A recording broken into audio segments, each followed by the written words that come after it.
Let's welcome in Greg Wyshynski from ESPN to talk all things NHL. Wish, what's going on? How are you? And thanks for doing this. Let me give you the breaking news that I am just breaking now on the old Twitter machine. Let's slow our relocation roll down a little bit. NHL Commissioner Bill Daly has told me that he does not envision a scenario in which the Coyotes are not playing at Mullett Arena for the 2023-24 season.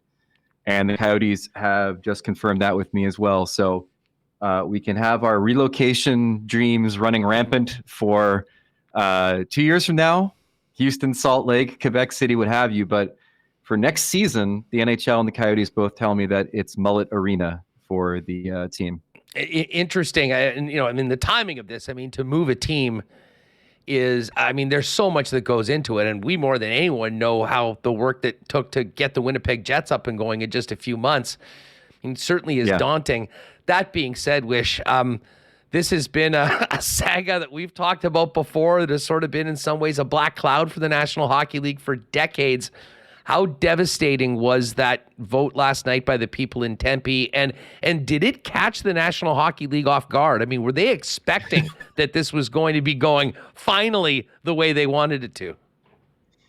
Well, listen, you know nothing catches Gary Bettman off guard. That guy already has probably several irons in the fire regarding what next steps are. But the Coyotes do not have a plan B. This was it.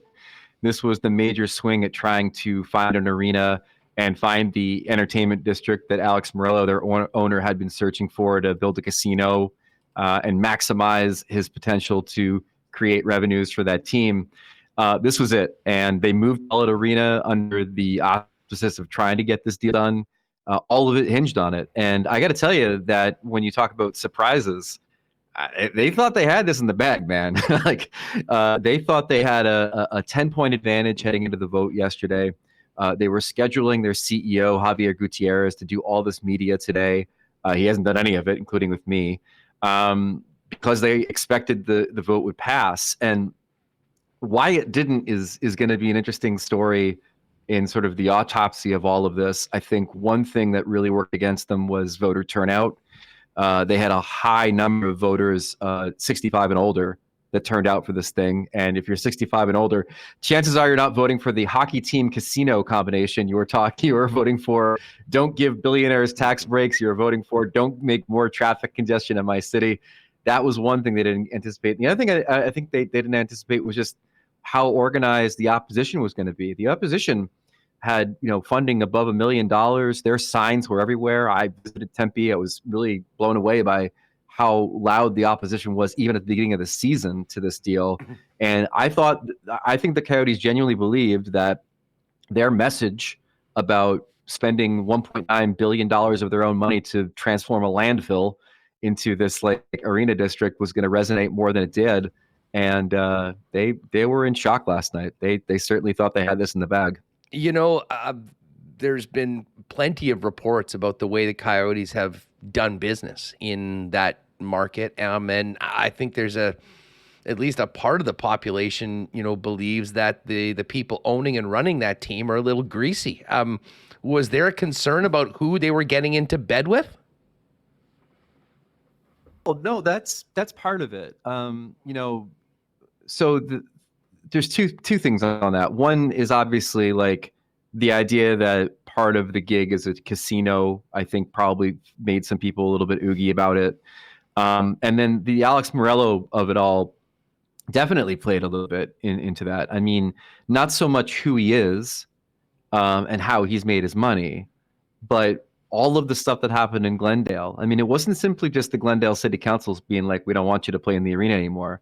It was you defaulted on these payments and you did this and you did that. And the Coyotes have explanations for all of this stuff, but it doesn't necessarily resonate when you have the tonnage of reports about previous financial problems with the team.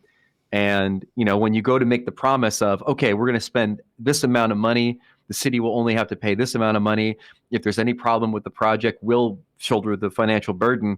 I think there's probably a little bit of a trust factor involved in that as well. And the voters maybe not buying it. Greg Wyshynski's with us from ESPN, who's just broken the news. It looks like the Coyotes will stay at Mullett Arena this season, both from Bill Daly and from the Arizona Coyotes. That doesn't change the fact, Greg, that this is not a long-term solution for this club, especially without a home going forward. It was interesting to see Salt Lake City mentioned as a potential relocation spot. Houston, Kansas City up there as well. I mean, let's assume that at some point this is not getting resolved and they will go elsewhere. How would you rank the suitors for what could be basically a lame duck team? Well, they're going to go elsewhere. I mean, they don't have a plan B. This was an all-in proposition for them, and I do think that the next year is going to be spent finding their next place for them to go. I would say Houston is the obvious front runner. They were from the moment the vote totals were counted. The owner of the Houston Rockets has expressed interest in having an NHL tenant in his building, but that's part of the problem, is that if the NHL did go to Houston for the first part of its existence, it would be a tenant in somebody else's building, would not reap all the benefits that a team would have if it had its own arena, for example. Would he be interested in buying a team? He is, yeah, for sure. He's expressed interest in having ownership of an NHL team and having that be part of the portfolio of that building. Same deal in Salt Lake City, basically. The owner of the Jazz owns the arena. The interesting wrinkle there is that Salt Lake City is expected to get the Olympics within the next decade. And the notion is that the Delta Center, where the Jazz play, it was built in 1991. I mean, it's like, the Jurassic era in arena age, right? So like the notion is that if they get the Olympics, that they're going to be building a new arena for the Jazz and for all those events. And if that's the case, then obviously it could be built more towards hockey usage. They can put hockey in the arena they have there now. It seats about 14,000 for hockey, but it's not the most aesthetically pleasing thing. So you might need to kind of have something new come down the pike in a few years. Kansas City's building has been hockey ready for well over a decade now. I mean, they've, angled to try to get some of these relocating teams to come there. They flirted with the Penguins back when the Penguins were in financial trouble. Like, they've been ready for a team, but I just feel like the NHL, for whatever reason, isn't as high on that market as they are on Houston, for one, because it's the fourth largest market in the U.S., and Salt Lake City. I think they really like the fit there, the demos there, the culture of hockey there. But again, the problem is now you have a relocating team versus an expansion team. The financial rigmarole when it comes to relocation is a lot different than we're seeing for expansion fees for places like Seattle and Vegas. So would you rather move the Coyotes someplace like Salt Lake City, where you may not be able to find an owner that could, break the bank to bring a team there, and save Houston for expansion? I don't know. We'll see. And Al, if you're an owner, you want an expansion team more than you want a real team. I mean, my God, the way they set these teams up now, you got Seattle playing in the conference semis, Vegas going to the conference final and the Stanley Cup final their first season. I mean, you'd rather have an expansion team at this point, I think, in this league. No doubt. Quebec City is always mentioned. I guess depending on who you talk to, it's realistic. Some people say it's not. It doesn't seem like there's the corporate support there that they would need. I mean, is it a pipe dream that Quebec could be in the mix on this? It's not a pipe dream. It's just one of those deals where there's never really been palpable enthusiasm from the NHL to put a team there. That goes back to the Vegas expansion when Quebec did submit a bid and were the runners up to Vegas, and you had the NHL basically not going with the bid. They didn't even, I don't think they submitted a bid for the Seattle round of expansion. So yeah, I mean, look, I think ultimately what the NHL wants to do is grow more fans. Like, that has been the modus operandi for Gary Bettman for decades.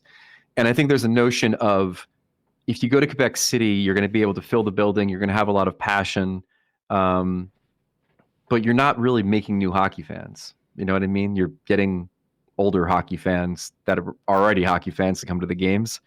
And so, I think it'll always be there, because if you can't find anyone else to take this team off your hands, you know that they'll have a home in Quebec City. But I think what the NHL wants to do is go to, Salt Lake City or Houston and try to make more hockey fans than just reaffirm the ones that they have. No, it's certainly. But the Winnipeg things, Winnipeg was a different deal because like Atlanta was done. Like nobody nobody wanted to own the team. Their arena situation was done. They knew Winnipeg was ready to roll and ready to roll in short order. That was the other thing too. I talked to a source today about the timing of a potential relocation before I broke the story, and they're like, Winnipeg was ready. like Board of Governors approved it. Like a week later, they announced it, and they knew that they'd have a sellout on day one. You don't have that in Houston, and you don't have that in Salt Lake City. Like you don't know what that market looks like. So it's a very, very different situation than when the Thrashers relocated. Yeah. I mean, whether it's KC or whether it's Houston, I mean, it can be the best market. I mean, just the infrastructure of an organization to sell the tickets, to organize it all, never mind everything on a hockey operations side.